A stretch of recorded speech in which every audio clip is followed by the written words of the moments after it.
नमस्कार सत्कार न्यूज 24 मध्ये आपले स्वागत आहे. अमरावतीतून आदिवासी विद्यार्थ्यांच्या हक्कासाठी एक मोठी आणि महत्त्वाची बातमी समोर येत आहे. अमरावतीच्या आदिवासी अप्पर आयुक्त कार्यालयासमोर मेळघाटासह विविध भागातील शेकडो विद्यार्थ्यांनी जोरदार आंदोलन केले. 5 ऑगस्ट रोजी लागू करण्यात आलेला सुधारित वसतिगृह GR तात्काळ रद्द करण्यात यावा अशी आक्रमक मागणी विद्यार्थ्यांनी केली आहे. या आंदोलनादरम्यान शिक्षणासाठीची वयाची अट रद्द करणे, मेळघाटातील अन्नविष बाधेत मृत पावलेल्या राजेश बेठेकर या विद्यार्थ्याच्या कुटुंबाला आर्थिक मदत देणे आणि सेंट्रल किचन कायमस्वरूपी बंद करण्याची मागणी करण्यात आली. वसतिगृहांचा निधी आणि क्षमता वाढवून विद्यार्थ्यांच्या मागण्यांवर तातडीनं निर्णय न झाल्यास आंदोलन अधिक तीव्र करण्याचा इशारा देण्यात आला आहे. अमरावती शहर आणि जिल्ह्यातील प्रत्येक महत्त्वाच्या बातमीसाठी पाहत रहा सत्कार न्यूज 24. म्हणजे आम्ही कालपासून इथं आंदोलनाला बसला दुसरा दिवस.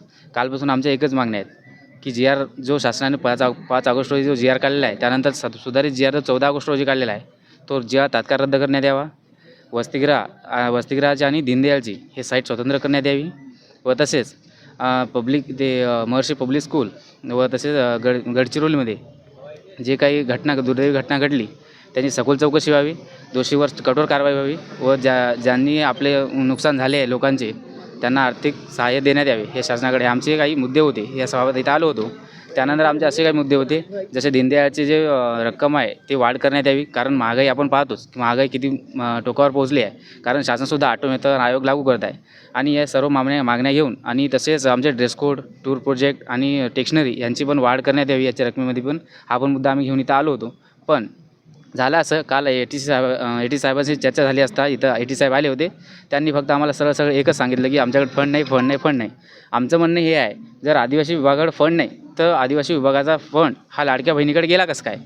आमचा सर्वात मोठा प्रशासनाचा हा प्रश्न आहे. जर तुमच्याकडे फंड नाही तर फंड तुम्ही बोलवला कसं काय आदिवासी डिपार्टमेंटचा लाडक्या बहिणी योजनेसाठी? ती योजना होती महिला व बालविकास कल्याणाची. त्या आयोगानं ते राबवायची, ते त्यांची होती. मग आदिवासी डिपार्टमेंटचा फंड त्यांनी कसं काय वापरला? मग हे सरळ आदिवासी विद्यार्थ्यांवर झालेला अन्याय आहे. आणि GRमध्ये जे काही गोष्टी आहे हे सरळ आमच्या अधिकारावर आणलेल्या गदा आहे. आम्ही शिक्षण घेण्याची अट हे शिक्षण राईट टू एज्युकेशन ॲक्टनुसार आम्हाला मिळालेलं आहे. मग तुम्ही संविधानाला चॅलेंज करता का? हा सरकारला प्रश्न विचारायचा आम्हाला आहे आणि त्या माध्यमातून आम्ही इथं उपोषण मांडलेलं आहे. आम्हाला तो GR पूर्णतः नाही पाहिजे आणि जोपर्यंत आमच्या हे पूर्ण मागण्या पूर्ण होणार नाही तोपर्यंत आम्ही हे आंदोलन मागे घेणार आहे.